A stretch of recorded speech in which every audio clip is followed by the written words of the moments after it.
Hello बच्चों, मैं हूं आपकी फिजिकल केमिस्ट्री एजुकेटर और आज हम पढ़ने वाले हैं केमिकल इक्विलिब्रियम का लेक्चर 2।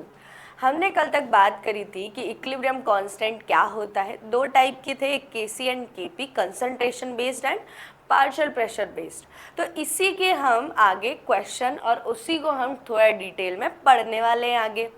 आज का हमारा लेक्चर 2 है, उसका फर्स्ट क्वेश्चन हमारे लिए आता है कि रिएक्शन है, आपको रिएक्शन दी हुई है एंड रिएक्शन के लिए आपको पार्शियल प्रेशर दिया हुआ है एट इक्विलिब्रियम पोजीशन, किसका? वाटर का।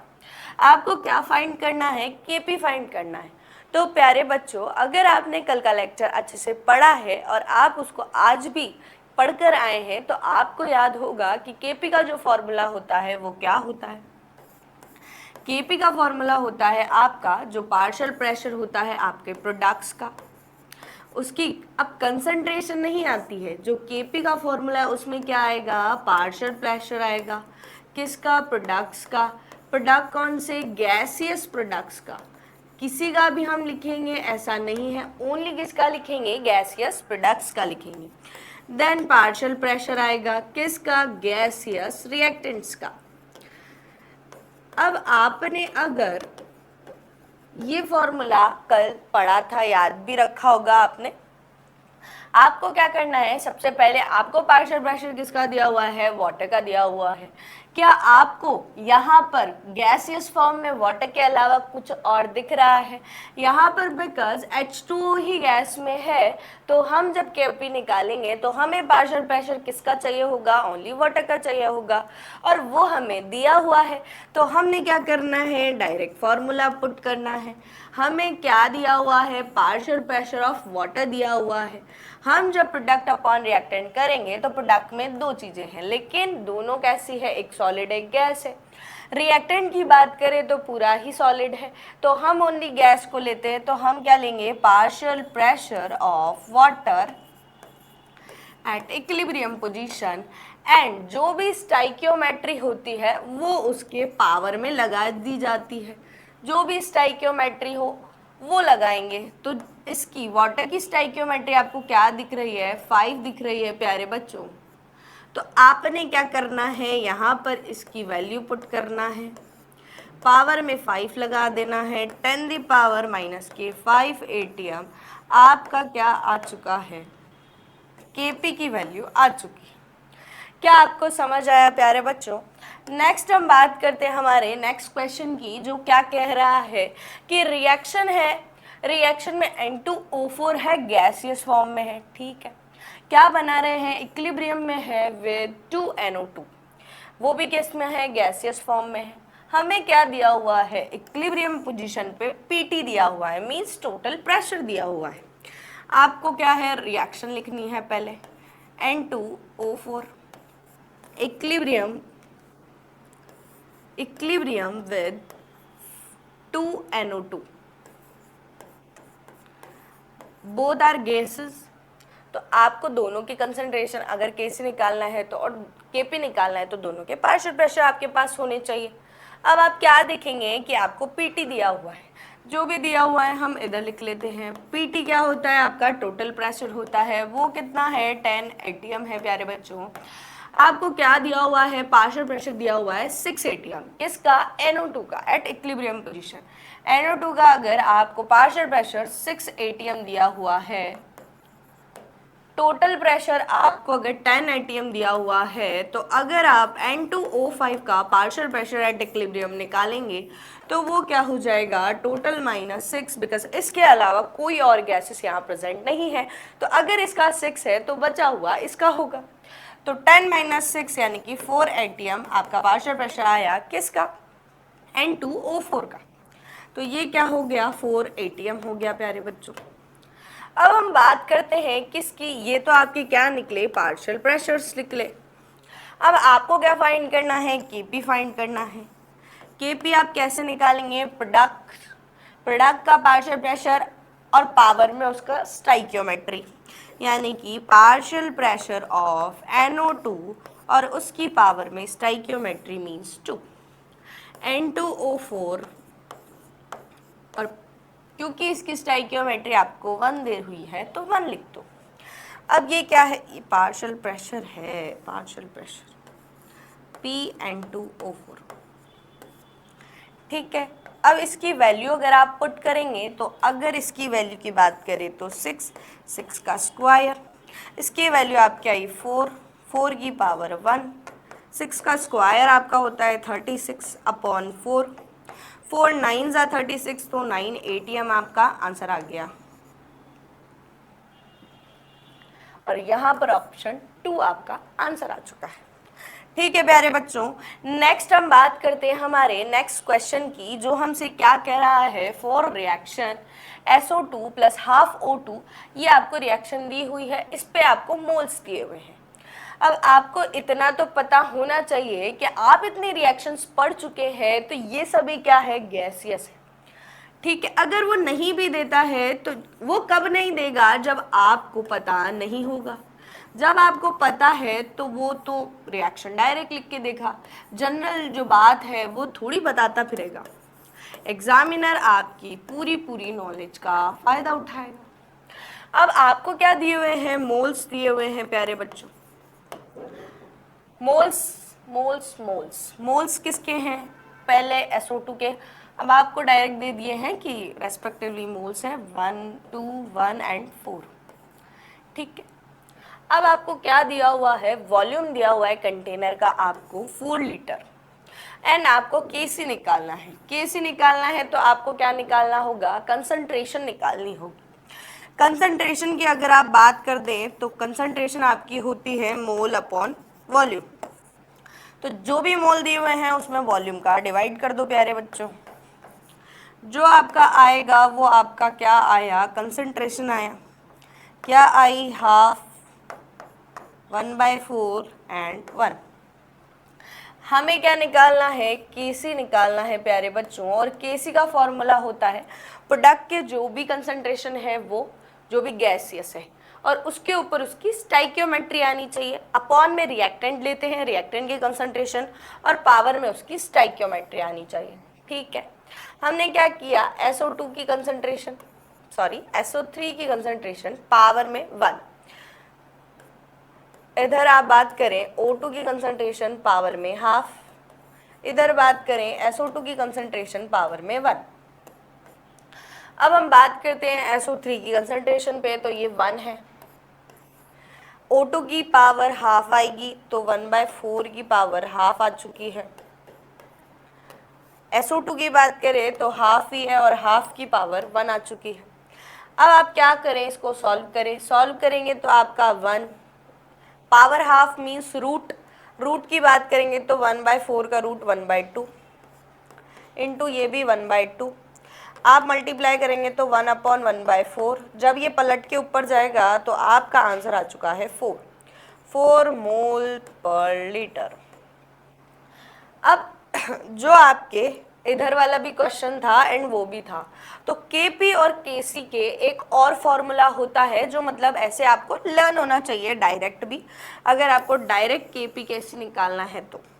जैसे Kp का फॉर्मूला होता है, अगर आपको इतना नहीं करके डायरेक्ट फॉर्मूले में मान रखने वाला कुछ ऐसा चाहिए तो वो है ये। जैसे आपने क्या किया, जो भी आपके मोल्स थे, मोल्स NO2 के, मोल्स N2O4 के, और इधर आप ले लें क्या, टोटल प्रेशर एंड आपका टोटल मोल्स, और उसकी पावर लगा दे डेल्टा Ng। अब डेल्टा Ng क्या होता है वो भी आपको आगे पता चलेगा। अगर आप नॉर्मल जानना चाहते हैं तो डेल्टा Ng होता है आपके जो प्रोडक्ट साइड, जो भी गैसियस की स्टाइकियोमेट्री है वो, जो भी है 2 है 3 है तो उसका सम, माइनस जो भी रिएक्टेंट साइड, जो भी गैसियस रिएक्टेंट्स की जो भी स्टाइकियोमेट्री होती है वो।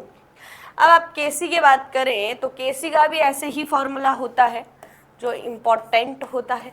Kc की बात करें तो जो भी नंबर ऑफ मोल्स है प्रोडक्ट साइड वो, upon number of moles reactant side है वो, इनटू में आती है उसकी 1 अपॉन वॉल्यूम, उसकी पावर डेल्टा Ng। ये आपका इम्पोर्टेंट फॉर्मूला होता है Kp एंड Kc के लिए, ठीक है प्यारे बच्चों। अब हम बात करते हैं हमारे नेक्स्ट क्वेश्चन की, जो आपसे क्या कह रहा है, if moles of N2H2 and ammonia at equilibrium position आपको दिए हुए हैं, रिएक्शन आपको दी हुई है, आपको मोल्स दिए हुए हैं, क्या आप क्वेश्चन सॉल्व नहीं कर सकते हैं प्यारे बच्चों? आप कर सकते हैं, क्यों नहीं कर पाएंगे? आपको मोल्स दिए हैं फर्स्ट में 2, 1 एंड 2। अब हम बात करते हैं and total equilibrium pressure means PT दिया हुआ है आपको। पीटी क्या दिया हुआ है? 10 एटीएम दिया हुआ है। देन हमें क्या फाइंड करना है? केपी फाइंड करना है। या तो आप अभी जो आपको केपी का फॉर्मूला लिखाया वो लगा सकते हैं डायरेक्ट, अगर आपको वो नहीं लगाना है तो आप आपका जनरल मेथड यूज कर सकते हैं। कैसे? कि हमको मोल्स दिए हुए हैं, हमें क्या निकालना है? सबका पहले तो पार्शियल प्रेशर निकालना है, देन हम उसको केपी के फॉर्मूलाज में रख देंगे तो हमें क्या मिल जाएगा? केपी मिल जाएगा। ये क्या है? एनटी हमने यहाँ निकाला, टोटल मोल्स 2, 2, 4 एंड 1, 5 हो गया। हम क्या निकालेंगे? पार्शियल प्रेशर निकालेंगे।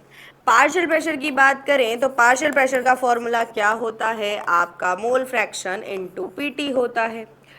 ठीक है, मोल फ्रैक्शन क्या होता है? अब मोल फ्रैक्शन होता है आपके खुद के mole upon total mole PT.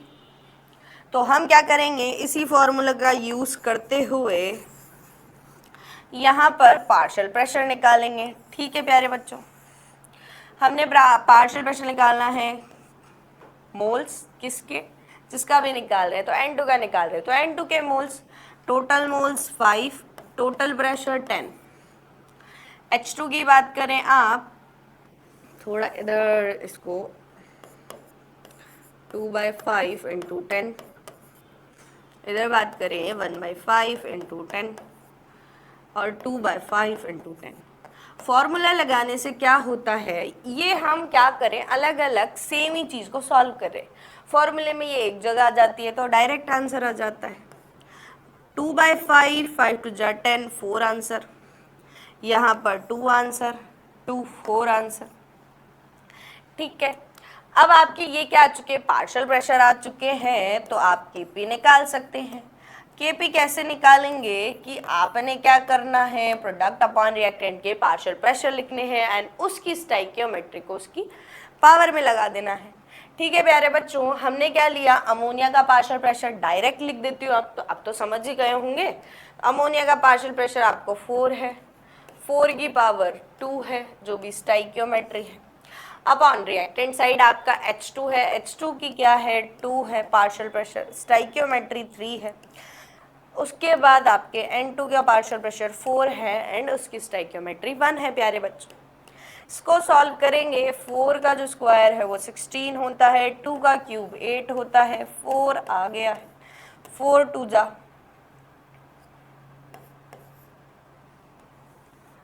इसको जब आप सॉल्व करेंगे तो क्या होगा? 8 2 जा 16 होगा। मैम आपको रेड पेन से अगर काट के बताए और 2 को वापस आप कट करेंगे तो वो कितना हो जाएगा?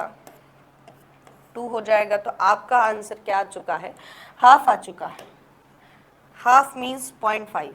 केपी की वैल्यू क्या आ चुकी है?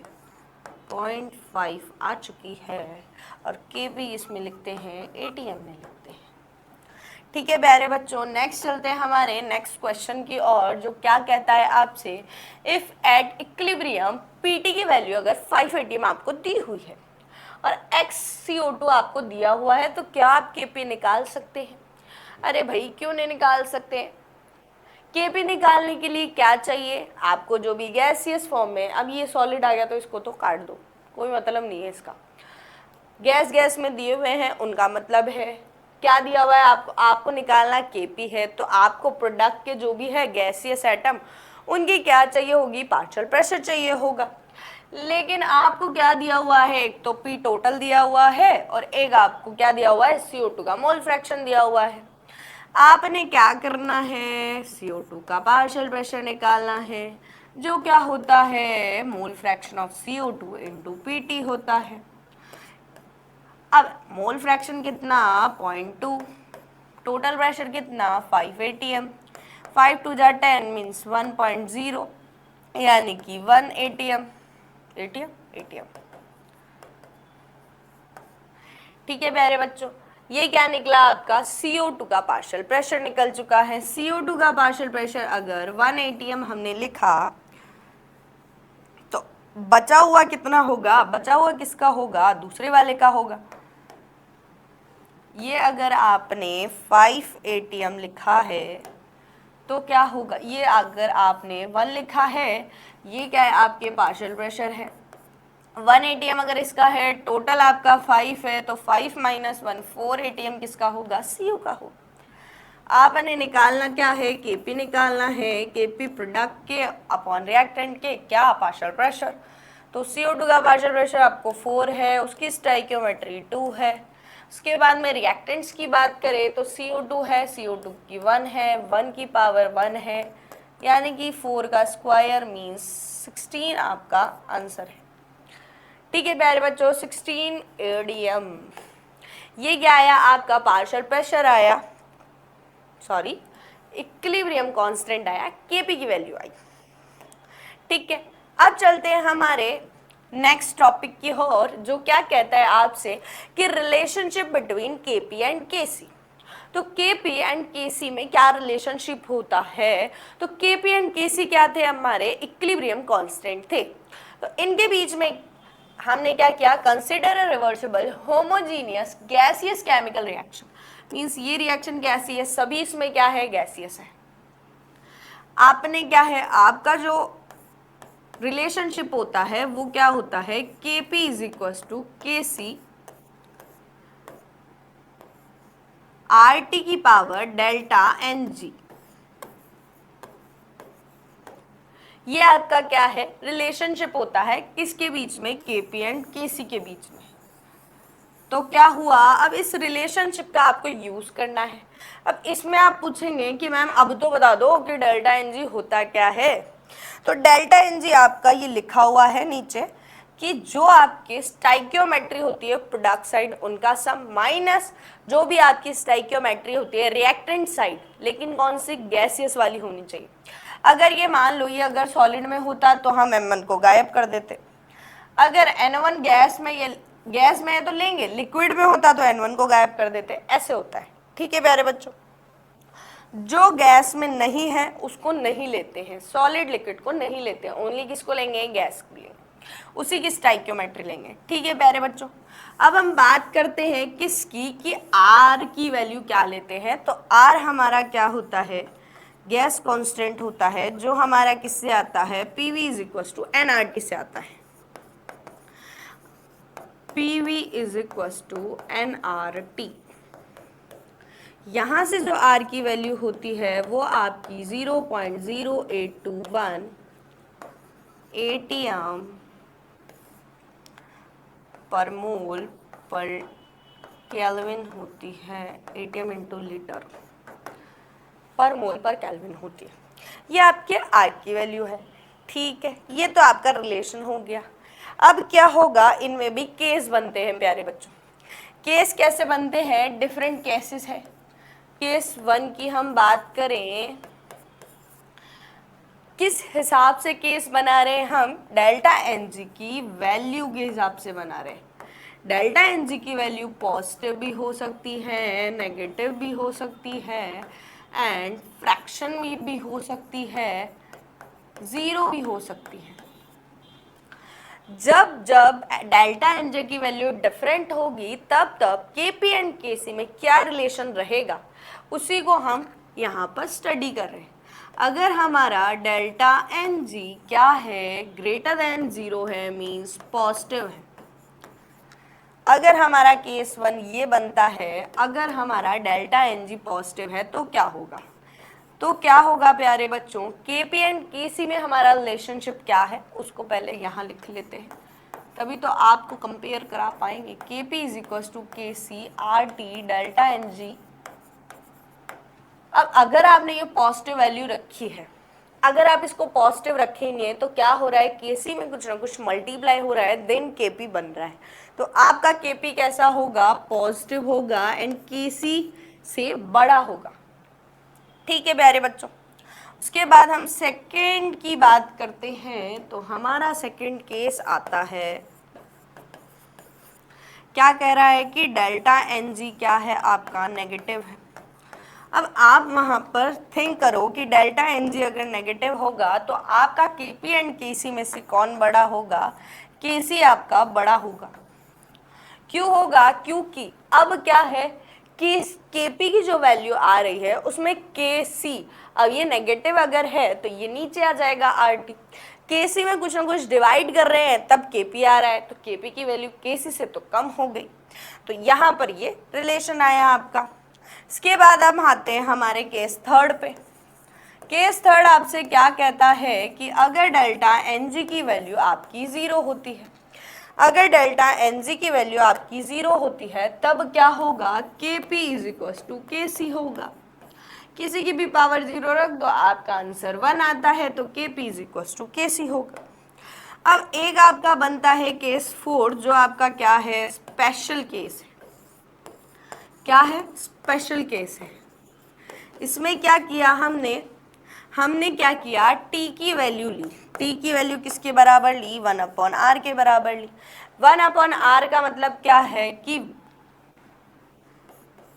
1/r का मतलब है 0.0821, ये वैल्यू हमने किसकी ली, t की। इसको सॉल्व करते तो आता है हमारा 12.18 केल्विन।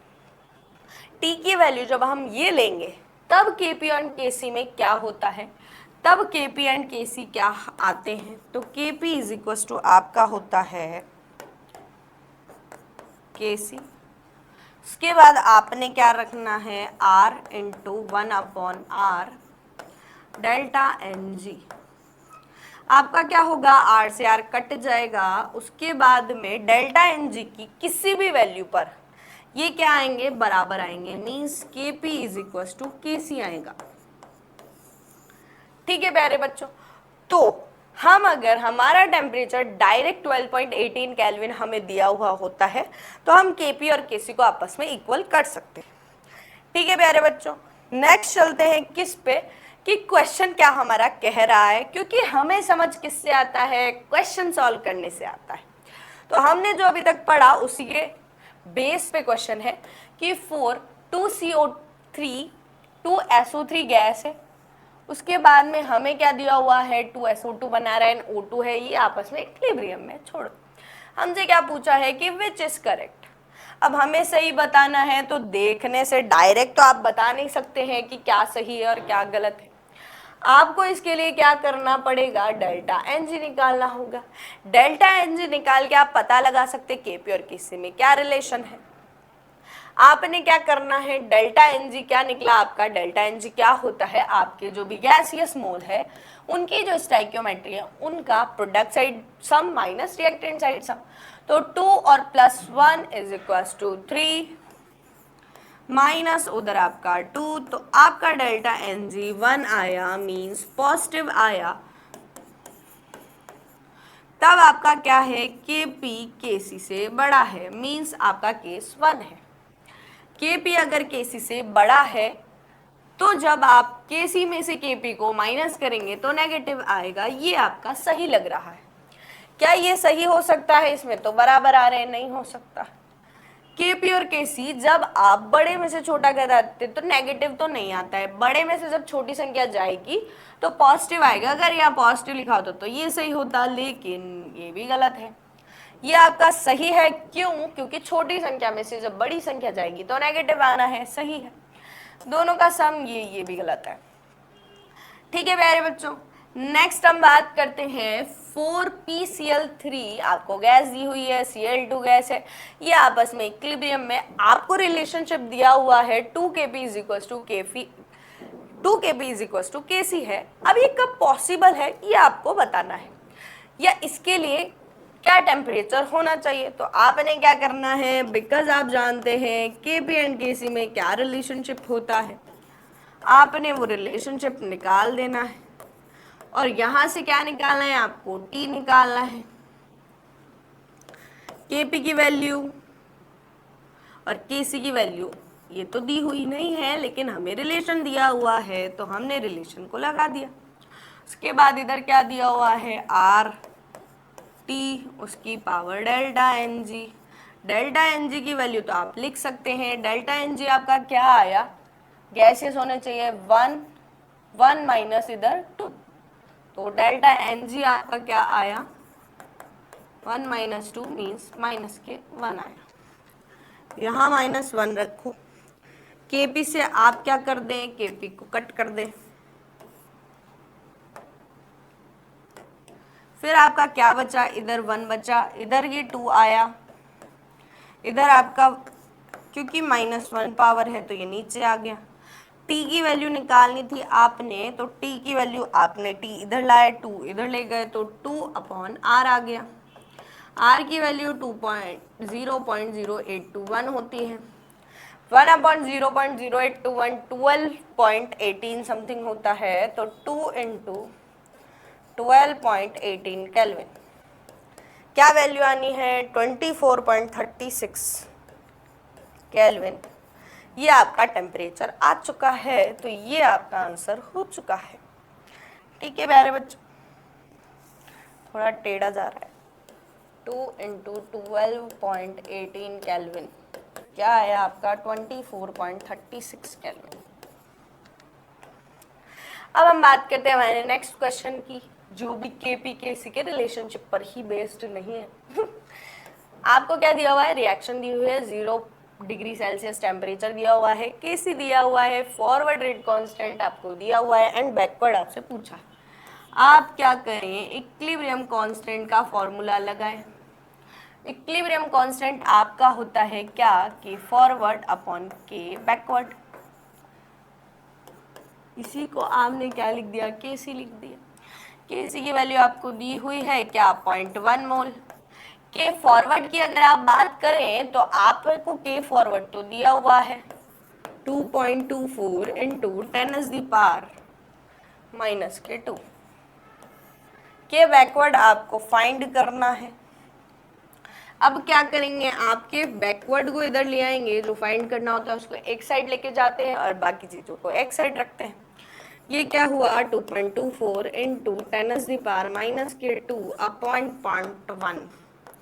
जब ये जाएगा तो 10 इधर आएगा, तो आपका के बैकवर्ड क्या आ चुका है, 2.24 इंटू 10⁻⁻⁻1 आ चुका। ठीक है प्यारे बच्चों, होप आपको सब समझ में आ रहा होगा क्वेश्चन क्या चल रहे हैं, कैसे चल रहे हैं। फॉर्मूला ही अगर आपको याद है तो आप थोड़ा सा माइंड शार्प करके और क्वेश्चन को सॉल्व कर सकते हैं बच्चों। गैसियस रिएक्शन आपको दी हुई है। अब आपको अगर जैसे इसमें बताया नहीं है तो हम कैसे जाने, तो ये आपको देगा साफ साफ कि गैसियस रिएक्शन है, और अगर नहीं देता है और ऐसे ABC देता है तो हमें यही मानना है कि वो गैसियस है। ठीक है, अब आपको ये क्या दिया हुआ है, रिएक्शन दी हुई है, बोला है गैसियस है, तो हमने स्टोइकियोमेट्री अगर हमें जरूरत पड़ेगी तो हम सबकी यूज करें। उसके बाद आपको 27 डिग्री दे रखा है, केसी दे रखा है, केपी आपसे पूछा है in terms of R. Kp Kc R हमें रिलेशनशिप लेटेस्ट याद है, हमने फटाफट लिख दिया। डेल्टा एन जी का भी जुगाड़ दे रखा है, तो केपी आपने निकालना है, केसी की वैल्यू पुट करनी है, सब थाली में दिया हुआ है, बस खाना है तो फिर इतना तो कर ही सकते हैं। अब आप टेम्परेचर की बात करेंगे, 27 degree Celsius plus 273 300 kelvin temperature आपका आ चुका है। टेम्परेचर आपको केल्विन में ही रखना है, ये ध्यान होना चाहिए। अब डेल्टा एन जी की अगर आप बात करते हैं तो वो पावर में आएगा। डेल्टा एन जी की बात करें तो 4 - 3 1। क्या हुआ आपका, केपी 3 इंटू 10⁻⁻³ 3 इंटू 10⁻², और आपका आर फॉर्म में ही निकालना। 3 इंटू 3 9 हो गया है, 10⁻5 और 2 -3 हो चुका है। इतना आर आपका केपी आया है, जो आपका फाइनल आंसर है। ठीक है प्यारे बच्चों, तो आपको केपी एंड केसी में रिलेशन याद होगा तो उसके हिसाब से भी आपके बहुत सारे क्वेश्चन इस टाइप के आ सकते हैं। अब ये है आपका थोड़ा अच्छे टाइप का क्वेश्चन। अच्छे टाइप के क्वेश्चन से मतलब है कि थोड़ा सा मतलब डिफरेंट, थोड़ा आप ज़्यादा दिमाग लगाओ, थोड़ा जोर दो दिमाग पे। अब ऐसा तो है नहीं कि आप कर नहीं सकते, हम भैया सब कर सकते हैं। कैसे करेंगे? आपने क्या करना है, सबसे लेटेस्ट हमने पढ़ा है, अब इसमें केपी कैसी आरटी ये दिख रहा है, तो हमने लेटेस्ट क्या पढ़ा है, ये पढ़ा है, आपने रिलेशनशिप झटपट लगा दिया। अब क्या दिख रहा है आपको, इसको इस फॉर्म में लाना है, तो हमने क्या किया, सबसे पहले KP upon KC are T की पावर डेल्टा एन जी। अब क्या करना है आपको, लॉग लेना है बोथ साइड। आपने लॉग ले लिया, लॉग आर टी की पावर डेल्टा एन जी। अब क्या करना है आपको कि सब एक साइड दिख रहे हैं तो हम सबको एक साइड ले आएंगे, लॉग के P upon K C minus log R T की power delta n g is equal to 0। क्या आप अब सोचने की हालत में हैं कि ये इनमें से किसके लिए है? तो आपको क्या करना है, डेल्टा एन जी की वैल्यू पुट करनी है। अब डेल्टा एन जी इसके लिए आप निकालें तो डेल्टा एन जी इसके लिए आपको क्या दिख रहा है, डेल्टा एन जी की बात करें 2 माइनस 2 0 दिख रहा है, इधर 2 माइनस 4 माइनस के 2 दिख रहा है, यहाँ 2 माइनस 3 माइनस के 1 दिख रहा है, यहाँ आप बात करें 2 माइनस 1 यानी कि प्लस के 1 दिख रहा है। अब यहाँ पर आपको प्लस 1 दिख रहा है या माइनस 1 दिख रहा है, माइनस 2 0 स्क्वायर वगैरह कुछ आपको दिख नहीं रहा है बिकॉज वहाँ, इसीलिए इन दोनों को तो हम हटा देंगे। 0 जब लगाएंगे तो ये टर्म ही हट जाएगी, तो ऐसा भी पॉसिबल नहीं है। अब सबसे पहले आपको आर टी क्या करना है, नीचे लाना है, और आपको यहाँ माइनस दिख रहा है तो आप लॉग की इतनी प्रॉपर्टी तो जानते होंगे कि इसकी पावर में अगर कोई होता है तो वो आगे आ जाता है, अगर कोई आगे है तो उसको पावर में हम ले जा सकते हैं। ठीक है, तो हमने क्या करना है, log के P upon K C minus की जगह प्लस डेल्टा एन जी को आप आगे ले जाओ, log आर टी की पावर माइनस 1 ले जाओ और इज इक्वल टू 0 कर दो। क्या आया आपका, log के पी माइनस के सी प्लस, अब डेल्टा एन जी की वैल्यू, अब यहां से तो आपको दिख ही सकती है कि डेल्टा एन जी की वैल्यू आप क्या रखें कि ये रिएक्शन इस रिएक्शन की तरह दिखे, तो आपको सब दिख रहा है, यहाँ पर आप 1 रखोगे तो आपका एज इट इज इक्वेशन दिखने लग जाएगा। तो आपके लिए डेल्टा एन जी की वैल्यू 1 इसके लिए आ रहा है, तो आपका आंसर 4 है। ठीक है प्यारे बच्चों, अब हम बात करते हैं हमारे फैक्टर्स अफेक्टिंग इक्विलिब्रियम कांस्टेंट को, कौन कौन से फैक्टर अफेक्ट करते हैं। सबसे पहला आता है आपका टेम्परेचर, बिकॉज टेम्परेचर ही एक ऐसा है जो इक्विलिब्रियम कांस्टेंट को क्या करता है, प्रैक्टिकली अफेक्ट करता है। प्रैक्टिकली अफेक्ट करने का मतलब क्या है कि आप प्रैक्टिकल करते टाइम जब टेम्परेचर चेंज कर सकते हैं तब जो है केमिकल इक्विलिब्रियम के जो कांस्टेंट है उसमें चेंज आ जाएगा। बाकी जो फैक्टर्स होते हैं वो प्रैक्टिकली पॉसिबल नहीं होते। हम बात करते हैं टेम्परेचर की, तो हमने क्या लिया, लॉग, ये होता है आपका एक रिएक्शन। अब रिएक्शन में क्या है, ये है आपकी वॉन हॉफ इक्वेशन।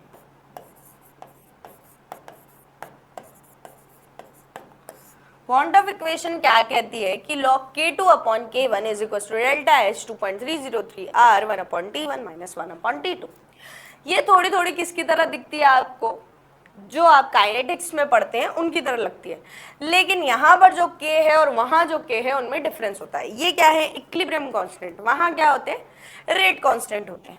तो ये आपकी क्या है, वॉन हॉफ इक्वेशन है। ठीक है, अब इसकी लॉग की प्रॉपर्टी होती है log m अपॉन n को log m माइनस n लिख सकते हैं, तो आपने वो खोल के लिख दिया। उसके बाद में वॉन्ट ऑफ इक्वेशन, हाँ इसको यहाँ भी मेंशन कर रखा है, कोई ना, मैंने वहां पे भी लिख दिया जो है। अब ये इक्वेशन है, इसके अकॉर्डिंग आपको टेम्परेचर का इफेक्ट देखना है। टेम्परेचर का इफेक्ट देखने के लिए ही हमने ये वांट ऑफ इक्वेशन यहाँ लिखी है। अब क्या होता है, डेल्टा एच की डिफरेंट वैल्यू यानी कि डिफरेंट यूनिट पर आर की वैल्यू डिफरेंट होती है। अगर आप डेल्टा एच को किस में लेते हैं, जूल पर केल्विन पर मोल में लेते हैं, तो आपका आर की वैल्यू 8.3 होती है। और अगर आप कैलोरी में लेते हैं तो आपके आर की वैल्यू 2 होती है। इस बेसिस पे इसमें अलग अलग टेम्परेचर का हम डिफरेंस देख सकते हैं। अब क्या होता है कि टेम्परेचर अलग अलग जैसे हमने लिया, तो एक मिनट, हाँ यहाँ पे दिया हुआ है। अब जैसे ये टेम्परेचर जैसे T2 माइनस T1 लिया, अब ये इक्वेशन तो किसके लिए, टेम्परेचर के इफेक्ट को बता रही है कि K की वैल्यू में जब हम इधर गड़बड़ करेंगे तो इधर भी गड़बड़ होगी। अब गड़बड़ कैसे होगी वही हम देखने वाले हैं। फैक्टर्स अफेक्टिंग में हमने टेम्परेचर फर्स्ट लिया, उसके लिए सबसे पहले वांट ऑफ इक्वेशन लिखी। अब हम टेम्परेचर को वेरी करके देखना चाहते हैं कि K1 एंड K2 में क्या वेरिएशन आते हैं। सबसे पहले क्या किया, हमने टेम्परेचर को इंक्रीज किया। टेम्परेचर हम इंक्रीज करेंगे बोथ साइड, एंडोथर्मिक के लिए भी ना एक्सोथर्मिक के लिए भी। हमने जब टेम्परेचर इंक्रीज किया तो आप देखेंगे कि टेम्परेचर इंक्रीज किया मींस T2 की वैल्यू T1 से बड़ी हुई, यानी कि T2 is greater than T1। अब आपने जब T2 को T1 से बड़ा लिया है, टेम्परेचर इंक्रीज किया है, T2 माइनस T1 की वैल्यू पॉजिटिव आएगी। जब आप इसको माइनस करेंगे तो ये वैल्यू तो आपकी पॉजिटिव आ रही है। क्योंकि एक्सोथर्मिक रिएक्शन का केस हम ले रहे हैं तो डेल्टा एच इसके लिए कैसा है, नेगेटिव है। जब आप क्या करेंगे, दोनों को मल्टीप्लाई करेंगे तो नेट चार्ज आपके लिए नेगेटिव आएगा। मीन्स जो log K2 अपॉन K1 है उसकी वैल्यू नेगेटिव आएगी, मीन्स लेस देन 0 आएगी। लेस देन 0 आएगी K2 अपॉन K1 मीन्स यानी कि log K2 is less than log K1 means K2 is less than K1। यानी कि इक्विलिब्रियम कांस्टेंट टेम्परेचर बढ़ाने पर क्या रिजल्ट दे रहा है, कम हो रहा है। इसका ऑपोजिट भी हम लिख सकते हैं कि टेम्परेचर कम करने पर इसकी वैल्यू बढ़ जाती है। ये रिजल्ट हमारे पास आया। ये किसके लिए था, एक्सोथर्मिक रिएक्शन के लिए, जिनके लिए डेल्टा एच की वैल्यू क्या थी आपकी, नेगेटिव थी। अब हम बात करें एंडोथर्मिक के लिए, डेल्टा एच पॉजिटिव होता है। और टेम्परेचर जब हम इंक्रीज ही कर रहे हैं तो क्या हो रहा है, टेम्परेचर इंक्रीज करने से यहाँ जो वैल्यू आ रही है वो तो पॉजिटिव आ रही है और ये भी वैल्यू पॉजिटिव है। पॉजिटिव पॉजिटिव आपका ओवरऑल पॉजिटिव ही आ रहा है। पॉजिटिव आ रहा है means log K2 minus log K1 आपका पॉजिटिव वैल्यू है, ग्रेटर देन 1 है। हम बात करें log K2 is greater than log K1, तो K2 is greater than K1 means जब आप टेम्परेचर बढ़ा रहे हैं तो आपका जो K है वो भी बढ़ रहा है। अपोजिट भी आप लिख सकते हैं कि टेम्परेचर कम करने पर K की वैल्यू कम हो रही है। K आपका क्या है, इक्विलिब्रियम कांस्टेंट है। ये क्या है, ये केस किसके लिए, एंडोथर्मिक के लिए। ये रिजल्ट्स किसके लिए, एक्सोथर्मिक के लिए। तो अगर उल्टा उल्टा, ये आपको लर्न करना है प्यारे बच्चों, अगर उल्टा उल्टा चले मीन्स K बढ़ाने पर T कम हो जाए, T बढ़ाने पर K कम हो जाए, अगर ऑपोजिट आपको दिख रहा है तो वो किसके लिए है, एक्सोथर्मिक के लिए है। और अगर आपको सेम दिख रहा है कि T बढ़ाने पर K बढ़ रहा है, T कम करने पर K बढ़ रहा है, या मतलब K कम हो रहा है, मीन्स सेम चल रहा है टेम्परेचर एंड K, तब वो किसका है, एंडोथर्मिक का है। अब हम आ जाते हैं हमारे सेकंड फैक्टर पर, जो क्या कहता है, mode of representation of chemical reaction. Chemical reaction के रिप्रेजेंटेशन को चेंज करने पर क्या क्या चेंज आते हैं, किस में, इक्विलिब्रियम कांस्टेंट पे। तो अब ये जो भी फैक्टर्स आएंगे वो क्या है, एक तरीके की प्रॉपर्टीज भी हम इन्हें कह सकते हैं कि जब हम इनमें चेंज करते हैं तो क्या चेंज आते हैं, क्योंकि इनको हम क्वेश्चन में आगे यूज करते हैं। अब ये हम फैक्टर्स में पढ़ रहे हैं तो ये हम बता दें कि ये जो फैक्टर्स है यानी कि मोड वगैरह के, तो ये क्या है, प्रैक्टिकल फैक्टर्स नहीं है। प्रैक्टिकल फैक्टर्स आपके जो K को डिस्टर्ब करता है वो क्या होता है, ओनली टेम्परेचर होता है। ठीक है प्यारे बच्चों, क्या होता है? टेम्परेचर होता है। अब हम नेक्स्ट चलते हैं कि mode of representation chemical reaction का क्या कहना चाहता है हमसे। तो फर्स्ट हम बात करते हैं रिवर्स की। रिवर्स में क्या हो रहा है, मींस केमिकल रिएक्शन को जब हम रिवर्स कर देते हैं तो के की वैल्यू में क्या डिफरेंस आ रहा है, उन्हीं को हम कंपेयर कर रहे हैं। ठीक है, हमने क्या किया, a प्लस बी है वो आपस में इक्विलिब्रियम में है c प्लस टी के साथ है, तो उसके लिए जो Kc की वैल्यू वो हम प्रोडक्ट अपॉन रिएक्टेंट की कंसंट्रेशन से ये लिखते हैं CD अपॉन AB। लेकिन जब हमने रिएक्शन को रिवर्स किया, यानी कि रिवर्स जो रिएक्शन है उसने क्या मारा, फ्लिप मारा, अपनी बात से पलट गई है मीन्स पलट गई। ठीक है, जब हमने इसको पलटा तो क्या हुआ, Kc की जो वैल्यू है वो भी पलट गई, बिकॉज अब जो है इस रिएक्शन के अकॉर्डिंग प्रोडक्ट्स ये हो गए, तो प्रोडक्ट अपॉन रिएक्टेंट की कंसंट्रेशन ऐसे ही हम लिखेंगे। तो हमें Kc एंड K' में क्या डिफरेंस दिख रहा है कि जब हम इसका रिवर्स कर देंगे तो ये आ जाएगा, तो ये हमारा रिलेशन हो गया कि Kc dash is equal to 1 upon Kc। Means जब हम रिएक्शन को रिवर्स कर देते हैं तो उसके इक्विलिब्रियम कांस्टेंट भी क्या हो जाता है, रिवर्स हो जाता है, मीन्स 1 अपॉन में चला जाता है, ये रिलेशन आ जाता है। अब हम बात करते हैं हमारे नेक्स्ट की बी की, कि स्टाइकियोमेट्री में रिएक्शन की स्टाइकियोमेट्री को जब हम चेंज कर देते हैं तब Kc की वैल्यूज में क्या डिफरेंस आता है। 2NO2 है, N2 है, ये आपस में इक्विलिब्रियम में है। जब हमने इसको मल्टीप्लाई किया 2 से, क्या किया, 2 से मल्टीप्लाई किया रिएक्शन, जब हमने रिएक्शन 1 को 2 से मल्टीप्लाई किया तो उसके Kc में क्या डिफरेंस आया। आप देखेंगे Kc है, यहाँ पर K' है, जो भी आगे लिखा होता है वो पावर में जाता है। यहाँ पर पावर सिंगल सिंगल है, यहाँ पर 2 से गुणा हो चुकी है, तो K' में क्या होता है, जो भी K' है वो Kc का जितना मल्टीप्लिकेशन हमने किया है वो उसकी पावर में आ जाता है। मीन्स हमारा जो रिलेशनशिप है वो ये हो जाता है कि अगर हम n से मल्टीप्लाई कर देते हैं तो Kc की पावर n हो जाता है। ठीक है प्यारे बच्चों, नेक्स्ट की हम बात करते हैं कि मल्टी स्टेप रिएक्शन अगर है, फॉर एग्जाम्पल हमने रिएक्शन ली है, K1 एंड K2 इसके इक्विलिब्रियम कांस्टेंट है और इनसे ऐड होकर या जैसे भी है ये इक्वेशन हमने बनाई है, इन दोनों इक्वेशन से ये इक्वेशन बनाई है, तो इस K की वैल्यू क्या आएगी। तो क्या होता है, जब हम रिएक्शंस को इक्वल करते हैं, मींस रिएक्शन से कोई थर्ड इक्वेशन ला रहे हैं, तो इनके इक्विलिब्रियम कांस्टेंट सम नहीं होते, इनके इक्विलिब्रियम कांस्टेंट का मल्टीप्लिकेशन हो जाता है। ठीक है, अब ये इक्वेशन क्या इससे आई है, ये आपको दिख रहा है, हाँ SO2 है, SO2 है, NO2 है, NO2 है, हाफ O2 आपस में कट चुके हैं, ये आपस में आपको रिजल्ट प्रोडक्ट साइड दिख रहे हैं। तो आपका जो रिजल्टेंट K आता है, यानी कि जो आपका रिजल्टेंट K इक्विलिब्रियम है, जिस लास्ट रिएक्शन का आपको निकालना है, वो क्या होता है, जिनसे वो बना है उनके मल्टीप्लिकेशन के बराबर होता है। अगर आप इसको मल्टीप्लाई करेंगे तो वो पावर में भी चला जाता है। इसके अभी हम बहुत अच्छे अच्छे क्वेश्चन करेंगे तो आपको सब क्लियर हो जाएगा। हमने लिया हमारा क्वेश्चन 1, जो आपसे क्या कहता है, फॉर द रिएक्शन, आपको रिएक्शन दी हुई है, इस रिएक्शन का K दिया हुआ है और आपको नेक्स्ट जो इक्वेशन है वो इस इक्वेशन से बनानी है और आपको इसका K भी फाइंड करना है।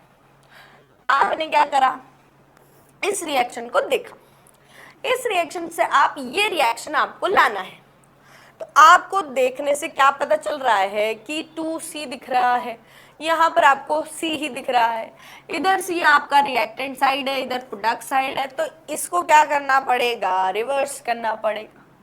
आपने सबसे पहले इसको रिवर्स किया, रिवर्स करते आपको ये मिला। अब इस इक्वेशन से ये बनाना है तो रिवर्स करते ही तो पहले तो प्रॉपर्टी लगा दो, रिवर्स किया तो K1 क्या हो जाएगा, अब इसका रिवर्स हो जाएगा, यानी कि 1/10 की पावर -2 मीन्स 100 हो जाएगा। ठीक है, आपने रिवर्स कर दिया, लेकिन अभी भी जो चाहिए था वो मिल गया क्या, नहीं मैडम, जो चाहिए था वो तो नहीं मिला। नहीं मिला तो ले भाई, ऐसा नहीं चलता है, जो चाहिए वो तो लेना ही है। आपने क्या दिख रहा है, अब इधर 2 से मल्टीप्लाई होते हुए दिख रहा है और यहाँ पर आपको 2 नहीं दिख रहा है, इधर 2C है, इधर C है। आप क्या करेंगे, 2 को हटाना है तो इसको मल्टीप्लाई करेंगे हाफ से, जब आप हाफ से मल्टीप्लाई करेंगे तो क्या आपको जो चाहिए था वो मिल चुका है? हाँ भाई, हमको जो चाहिए था वो मिल चुका है। मिल चुका है तो आपने क्या निकालना है? इसका K2 निकालना है। K2 की बात करें, ये जो है आपने इस रिएक्शन में हाफ से मल्टीप्लाई किया।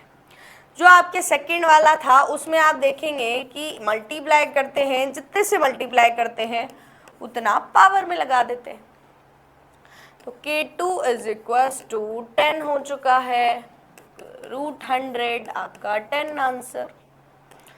अब हम बात करते हैं हमारे नेक्स्ट क्वेश्चन की, जो आपसे क्या कह रहा है कि आपने दो इक्वेशन ली है, दो इक्वेशन का यूज करें एंड आप थर्ड इक्वेशन निकालें और हमें क्या दें? K3 की वैल्यू दें। आपको क्या करना है? इसको देखना है आपस में, इनको देखकर इस इक्वेशन को बना आप कैसे सकते हैं। सबसे पहले आपने क्या किया? कार्बन को देखा, कार्बन आपका सॉलिड फॉर्म में है, इधर भी आपका कार्बन सॉलिड है और ये 1 है, इधर भी 1 है। तो आपकी इक्वेशन, जैसे आपको थर्ड इक्वेशन लानी है तो आपकी इक्वेशन फर्स्ट तो एज इट इज आप लिख दें। फिर क्या करें? फर्स्ट इक्वेशन का यूज हो चुका है, सेकेंड इक्वेशन को देखें और इस इक्वेशन को देखें कि अब आपको सेकेंड इक्वेशन का यूज करना है। अब आपको, आपने देखा इधर CO2 है, इधर भी CO2 है, इधर भी CO2 है। भैया जो अगर आपको जो चाहिए अगर वो दो जगह दिख रहा है तो उसे छोड़ दो। जो भी आपको चाहिए अगर वो दो जगह दिख रहा है तो उसे छोड़ दो प्यारे बच्चों। अब चलो नेक्स्ट चीज पर, आपको क्या दिख रहा है? CO दिख रहा है। CO आपको एक ही जगह दिख रहा है। हाँ भैया, इस पे भरोसा कर सकते हैं आप। ठीक है, आपको CO एक जगह दिख रहा है। अब यहाँ पर 2CO है और यहाँ सिंगल CO। आप क्या करें? 2 से मल्टीप्लाई करें किसको? Second equation. इसको आप 1 2 एंड थर्ड नाम दे दें। ठीक है, अब आपको क्या है? जो भी है उसको K फॉर्म में लिख देंगे। क्या आपने ये लाके ये इक्वेशन आ जाएगी आपकी? कैसे आएगी? कि जैसे आपने इसको 2 से मल्टीप्लाई कर दिया तो ये 2 2 हो जाएगा, सब जगह 2 2 हो जाएगा, तो इधर से वाटर कट जाएगा, इधर से H2 कट जाएगा, बाकी बचा हुआ आपको आंसर में मिल जाएगा। ठीक है, एक CO2 है, एक CO2 है, इधर की साइड CO2 बच जाएगा। ठीक है भैया, हमें रिएक्शन में ये आपस में मिल जाएगा।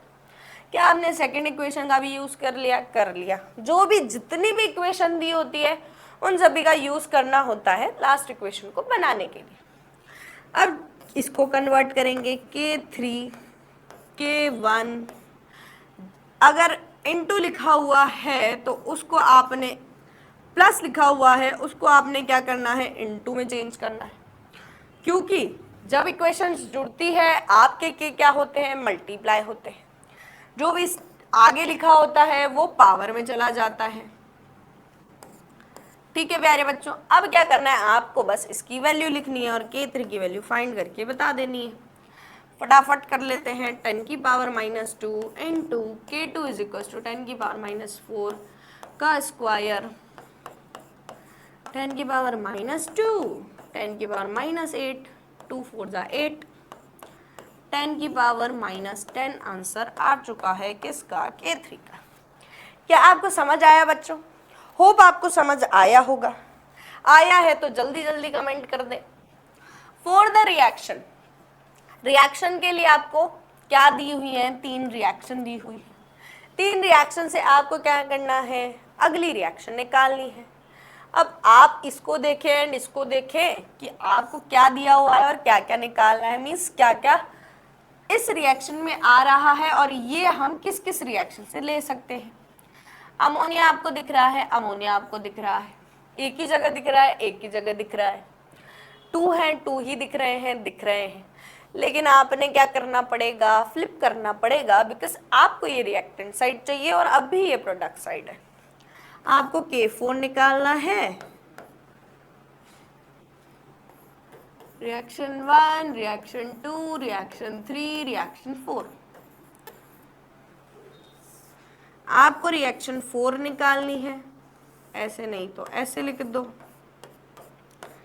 क्या करना है? सबसे पहले आपको फ्लिप करना है। फ्लिप करना है मीन्स नेगेटिव साइन आ गया। फर्स्ट इक्वेशन को आप डायरेक्ट लिख दो, आपको 2 चाहिए थे 2 चाहिए 2 मिल गए, तो आपको कुछ मल्टीप्लाई करने की जरूरत तो नहीं पड़ी। अब हमने क्या किया, इक्वेशन 1 का यूज कर लिया, हमें चाहिए इक्वेशन 2 और 3 में से। अब O2 है, O2 आपको यहाँ पे भी दिख रहा है बच्चों, यहाँ पे भी दिख रहा है। अगर कोई जो आपको चाहिए अगर वो 2 जगह दिख रहा है तो भैया उसको छोड़ दो, छोड़ दिया हमने। अब क्या है आपका NO है, NO अगर है तो NO आपको यहाँ दिख रहा है, प्रोडक्ट साइड है, प्रोडक्ट साइड दिख रहा है, 2 है 2 दिख रहे हैं। आपने क्या करना है, इक्वेशन 2 को एज इट इज लिख देना है। अब आपको क्या दिख रहा है, आपने इक्वेशन 2 को भी यूज कर लिया। थर्ड इक्वेशन है 3H2O H2O, 3 से मल्टीप्लाई आपको करना पड़ेगा बिकॉज यहाँ 1 ही है। तो आपने क्या किया, इसको 3 से मल्टीप्लाई कर दिया। जब आप 3 से करेंगे 3/2 और 1, आपका 5/2 भी हो जाएगा, आपके रिएक्शन एज इट इज मिल जाएगी आप। अब इसको कन्वर्ट करें आपका K4, जो भी आपका माइनस लिखा हुआ है आगे तो वो माइनस आगे लिखा हुआ है मीन्स वो कहाँ जाएगा, पावर में। तो K1 K2 K3 जो भी आगे लिखे होते हैं वो पावर में जाते हैं, प्लस की जगह हम इंटू लगाते हैं। 2 के आगे कुछ नहीं है, 1 ही है, 3 की पावर 3 करते हैं, ठीक है। इसकी वैल्यू जब हम पुट करेंगे तो K1 का इन्वर्स करना है, K1 की वैल्यू है -K2 की पावर -1, K2 की वैल्यू की बात करें 10 की पावर -3, K3 की बात करें 10 की पावर -K1 की पावर 3। इसको जब आप सॉल्व करेंगे तो 10 की पावर 2, 10 की पावर -3, 10 की पावर -3, यहाँ 2 और -3 -1 बचेगा और -K3 के साथ है तो -K4 बचेगा, 10 की पावर -K4 आपका आंसर आएगा। 10 की पावर -4 सेकेंड आंसर आपका आ चुका है प्यारे बच्चों। अब हम बात करते हैं हमारे नेक्स्ट क्वेश्चन की, जो थोड़ा और हमको मुसीबत में डाल सकता है। अगर आपने यहाँ सॉल्व नहीं किया तो आप वहाँ भी सॉल्व नहीं कर पाएंगे, और सब क्वेश्चन छोड़ना इजी नहीं होता है, आपको भी पता है, मैम को भी पता है। हमने क्या करना है, क्वेश्चन को फुल कॉन्फिडेंस के साथ सॉल्व करने की कोशिश करनी है। कोशिश करने वालों की हार नहीं होती प्यारे बच्चों। सबसे पहले हमने क्या किया, हमें ये इक्वेशन चाहिए, इसके लिए K निकालना है। इसको हमने 1 2 3 नाम दिया और इसको हमने 4th नाम दिया। हमने क्या करना है, सबसे पहले हमें इस इक्वेशन को देख के इनमें से कैसे हम इसको बना सकते हैं वो देखना। डी है आपका 1D दिया हुआ है, यहाँ पर 1/7D दिया हुआ है और कहीं D नहीं दिया हुआ है। अब 1/7 है, उसको हमें 1 बनाना है, हम क्या कर दें, उसको 7 से मल्टीप्लाई कर दें। आपको क्या करना है, इक्वेशन 4th लेनी है, उसका निकालना है। आपने क्या किया, इक्वेशन 3rd को 7 से मल्टीप्लाई कर दिया, ठीक है। अब क्या दिख रहा है आपको, आपने इसका यूज कर लिया। अब आपको दिख रहा है इधर A है, यहाँ पर A है। अब A उधर तो रिएक्टेंट साइड है, इधर तो हमारा प्रोडक्ट साइड है। हमने क्या करा दिया, फ्लिप करा दिया। क्या फ्लिप कराने से जो हमें चाहिए था वो मिल गया? नहीं सर, नहीं मिला। कैसे नहीं मिला, यहाँ पर 1A है और वहाँ 2A है। आपने क्या करना पड़ेगा, इसको हाफ से मल्टीप्लाई करना पड़ेगा और फ्लिप कराना पड़ेगा। मीन्स आपने क्या किया, ये किया, इक्वेशन 1 को आपने हाफ से गुणा किया और रिवर्स कर दिया, ठीक है। अब आपको भाई ये तो जो हम निकाल सकते थे वो तो हमने निकाल लिया, लेकिन इस टाइप के जो क्वेश्चन होते हैं उनमें क्या होता है प्यारे बच्चों, जो भी इक्वेशन आपको दी हुई होती है सबका यूज होता है। मीन्स इनका भी यूज होगा, इस इक्वेशन का भी यूज होगा। कैसे होगा कि आपको इनमें जो C और B एक्स्ट्रा दिख रहे हैं वो इसी से कटने वाले हैं। आपने इसको 7 से मल्टीप्लाई किया था, 7 से मल्टीप्लाई किया था तो यहाँ 1C बचा था। यहाँ पर जो एक्स्ट्रा चीजें आ रही हैं उसी को काटने के लिए ये है, तभी तो आपको ये इक्वेशन मिलेगी, ठीक है प्यारे बच्चों। आपने 1c मिला इधर और इधर आप बात करेंगे तो 1b मिलेगा। अब इसको b और c बनाएंगे तभी तो ये आपस में कटेंगे, क्योंकि ये फ्लिप हो चुकी है तो उल्टा हो चुका है। ठीक है, आपने यहाँ 1 1 लाने हैं तो आप किसको मल्टीप्लाई कर देंगे, 5/3 से मल्टीप्लाई कर दिया आपने, तभी तो 1 1 आएगा और आपस में कट जाएगा। आपने क्या किया, 5/3 किया, किसका किया, इक्वेशन सेकंड का किया। 4 यानी कि KP, उसके बाद 7 जो भी, अरे 4 माने कि K4 जो हमें फाइंड करना है। उसके बाद अब K3 की बात करेंगे, ये आपका K3 है, जो आगे लिखा होता है वो पावर में चला जाता है, माइनस भी लिखा हुआ है, माइनस भी पावर में चल जाएगा। K1 की पावर माइनस के हाफ, K2 की पावर 5/3। ठीक है, जो भी दिया हुआ है हमने पावर में लिख दिया, जो भी है प्लस की जगह आपका इनटू आ जाता है।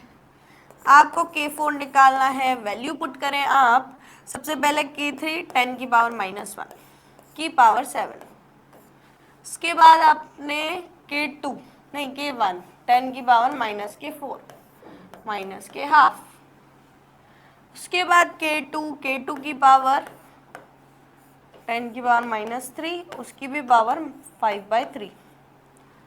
अब क्या होगा, यहाँ से जो कट रहा है उसको काट देंगे, 3 से 3 कट रहा है और तो कुछ नहीं दिख रहा है, 4 से 2 टाइम्स कट रहा है। ठीक है, अब क्या करें, बची हुई चीज़ों को सॉल्व करें बच्चों।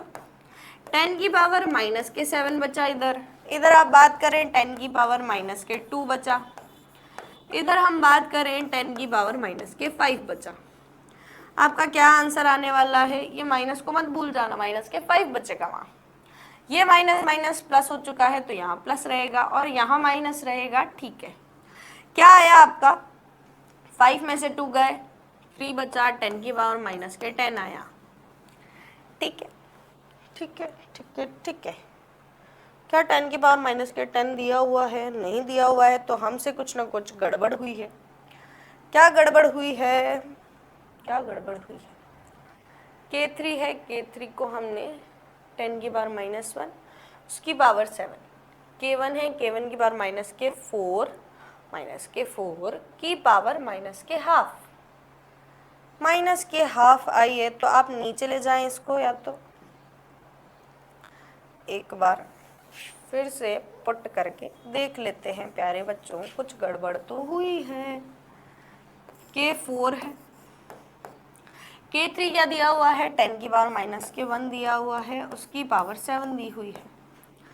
K1 है, इसको नीचे ले जाओ डायरेक्ट, K1 है और ये रूट में है, क्या है K1 10 की पावर -4।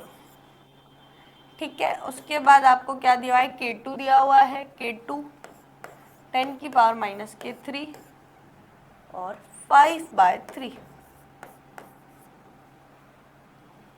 आप क्या करें, K4 10 की पावर -7 1/10 की पावर -2 10 की पावर -3 इंटू 5/3 है, तो 3 से 3 तो कट जाएगा और -5 बचेगा, इतना तो 10 की पावर -3। ठीक है ठीक है, क्या बचा आपका, 10 की पावर -7, ऊपर आएगा 10 की पावर माइनस का +2 और 10 की पावर 5 माइनस का। आंसर तो 10 की पावर 10 ही आना चाहिए हमारा, पर कुछ ना कुछ गड़बड़ हो रही है, या तो इनमें करेक्शन है या फिर हमने कुछ गलत किया है। हमने क्या किया था, फोर्थ वाली इक्वेशन थी उसको फ्लिप कराया था, यानी कि ये आपकी फोर्थ इक्वेशन थी। फोर्थ इक्वेशन को लाने के लिए आपको 7 से गुणा करना पड़ा। K3 की ही वैल्यू हमने पुट करी, 10 की पावर -1, 7 से मल्टीप्लाई किया, मीन 7 से जो मल्टीप्लाई किया वो पावर में चला जाता है। ठीक है, फ्लिप नहीं किया, उसके बाद हमने क्या लिया, k1 लिया, k1 को हमने फ्लिप कराया, -½ लिया, ठीक है।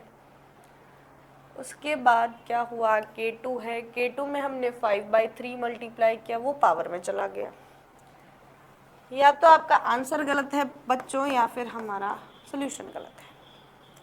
ठीक है, यहाँ से आपका क्या आ रहा है, 10 की पावर -7 + 2 -5, 5 - 2 करें 7, 5, 12, 12 - 10 की पावर -10 ही आ रहा है। या तो आपसे मिस्टेक जो हो रही है वो या तो यहाँ प्लस माइनस की हो रही है, या तो इसकी वैल्यू +1 आती है। किसकी, 5/3, ये जो है ये आपका प्लस में है। ये अगर आपका प्लस में होगा तो आपके आंसर क्या आएगा, 10 की पावर -7 + 7 यानी कि 0 आएगा। 10 की पावर 0 आपका 1 होता है प्यारे बच्चों, आपका आंसर थर्ड आने वाला है। ठीक है प्यारे बच्चों, नेक्स्ट हम चलते हैं, हमारे क्वेश्चन नहीं है ये, फैक्टर्स ही हैं। फैक्टर्स जो अफेक्ट नहीं करते हैं किसको, केमिकल इक्विलिब्रियम को। स्पेशल पॉइंट है इनके लिए भी, factors not affecting the equilibrium constant. ऐसे फैक्टर्स जो इक्विलिब्रियम कांस्टेंट को अफेक्ट नहीं करते हैं। तो आप याद क्या करें, ओनली टेम्परेचर है जो क्या करता है, इक्विलिब्रियम कांस्टेंट को अफेक्ट करता है। ये लाइन आप ध्यान रखें, the value of the equilibrium constant depends only on temperature. Only Kc या K की जो वैल्यू है वो टेम्परेचर पर डिपेंड करती है, बाकी जो भी है वो इक्विलिब्रियम कांस्टेंट को अफेक्ट नहीं करते हैं। कंसंट्रेशन, वॉल्यूम, प्रेशर, कुछ नहीं। कैसे, the value of equilibrium constant is independent of following factors. In factors से इक्विलिब्रियम कांस्टेंट की जो वैल्यू होती है वो इंडिपेंडेंट रहती है, मींस इस पर अफेक्ट नहीं करती है। कौन सी, concentration of reactant and products, यानी कि आप रिएक्टेंट एंड प्रोडक्ट्स की किसी भी कंसंट्रेशन ले, कोई सी भी कंसंट्रेशन पे इक्विलिब्रियम कांस्टेंट अफेक्ट नहीं होता है। आप अगर कंसंट्रेशन रिएक्टेंट एंड प्रोडक्ट्स की चेंज करेंगे तो उससे क्या चेंज नहीं होना चाहिए, आपका इक्विलिब्रियम कांस्टेंट चेंज नहीं होना चाहिए। प्रेशर पर भी डिपेंड नहीं करता, प्रेशर चेंज करने पर भी इक्विलिब्रियम कांस्टेंट चेंज नहीं होता। वॉल्यूम पर भी डिपेंड नहीं करता, प्रेशर ऑफ कैटलिस्ट की प्रेजेंस पर भी डिपेंड नहीं करता, और इनर्ट गैस की प्रेजेंस पर भी डिपेंड नहीं करता। टेम्परेचर चेंज होगा तभी आपका इक्विलिब्रियम कांस्टेंट चेंज होगा, अदरवाइज कुछ भी चेंज होने पर इक्विलिब्रियम कांस्टेंट आपका चेंज नहीं होगा। ठीक है प्यारे बच्चों, अब हम बात करते हैं हमारे क्वेश्चन की। क्या क्वेश्चन कह रहा है आपसे, ये कह रहा है कि अभी आपने जो पढ़ा है ना उसको अप्लाई करो। कैसे अप्लाई करो, आपको रिएक्शन दी हुई है, रिएक्शन के बाद आपसे बोला है कि if equilibrium constant of C gets doubled, यानी कि जब आप इसकी कंसंट्रेशन को डबल कर देते हैं तब इक्विलिब्रियम कांस्टेंट पर क्या चेंज आएगा। If equilibrium concentration of C gets doubled, then इनमें से कौन सा स्टेटमेंट करेक्ट आप कह सकते हैं। तो आपने क्या करना है इस क्वेश्चन में, सबसे पहले आप देखेंगे कि आपने जब पढ़ा कि कंसंट्रेशन चेंज करने पर Kc की वैल्यू में कोई चेंज नहीं आता है, मींस आपका जो इक्विलिब्रियम कांस्टेंट है वो एज इट इज रहेगा, तो K तो चेंज होना नहीं है। लेकिन K डिपेंड कैसे कर रहा है, B की कंसंट्रेशन C की कंसंट्रेशन पर डिपेंड कर रहा है, बिकॉज ये दोनों गैसेस है, A आपका सॉलिड है। आपने क्या किया, इसको डबल कर दिया, तो आपका जो B है उसकी कंसंट्रेशन भी डबल होनी चाहिए, तभी तो ये चेंज होंगे, क्योंकि K की वैल्यू तो चेंज नहीं हो सकती है। ठीक है, X की वैल्यू आपको निकालनी है। अब क्या आया आपका, ये है और 8n2c³ है।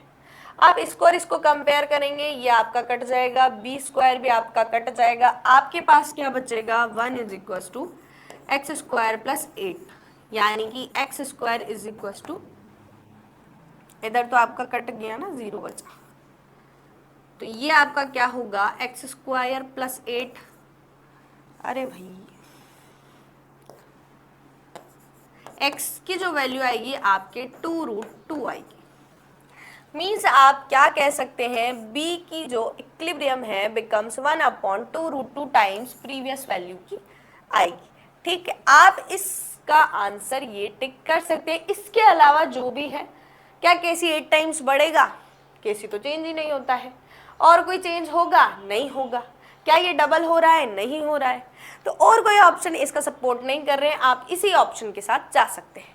ठीक है प्यारे बच्चों, और आपको क्या डिटेल में पढ़ना है वो, जैसे आपने केपी एंड केसी के बारे में पढ़ा, क्या उसके फैक्टर्स अफेक्ट करते हैं वो पढ़ा, इक्विलिब्रियम कांस्टेंट के बारे में पढ़ा। अब हम मिलते हैं हमारे नेक्स्ट क्लास में। तो थैंक यू सो मच प्यारे बच्चों।